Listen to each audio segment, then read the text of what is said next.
Pakistan peoples party हुकूमत का हिस्सा नहीं बनेगी, पार्लियामेंट में बैठेगी, नून लीग को सपोर्ट करेंगे। पीपी रहनुमा कमर जमान कायरा का वासे मौक़िफ़, कहा काबीना का हिस्सा बनना मुज़ाकराती कमेटी का हिस्सा था ही नहीं, हुकूमत से कोई शेयरिंग नहीं ले रहे, हमारा बहुत सारा काम हो चुका है, बस थोड़ा सा काम बाकी है। आसिफ अली जरदारी की बतौर सदर के लिए नून लीग से वोट मांगेंगे।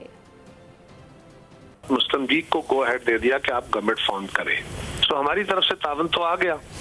जरदारी साहब ने जॉइंट सिटिंग में जो लीडर्स की हुई, उसमें उन्होंने बाकायदा मियां शहबाज शरीफ साहब को अनाउंस कर दिया, हमारी तरफ से तो जवाब आ गया।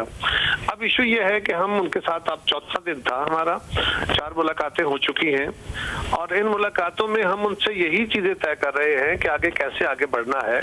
हमारा कैबिनेट में आना किसी दिन भी एजेंडे पे नहीं था। हम समझते हैं कि हमारा बहुत सारा काम हो चुका है, थोड़ी बहुत नोक पलक चल रही है अपने अपनी क़यादतों से बातें करके, तो इंशाल्लाह वो सेटल हो जाएगा। जरदारी साहब बिल्कुल पीपल्स पार्टी का हक है, हम गवर्नमेंट का हिस्सा नहीं है, पार्लियामान का हिस्सा तो है, पार्लियामान के ओहदों के ऊपर हम अपना कंटेस्ट कर सकते हैं, हम उनसे वोट भी मांगेंगे और हमारा हक है। सब्सक्राइब करें और बेल दबाएं ताकि कोई खबर रह न जाए।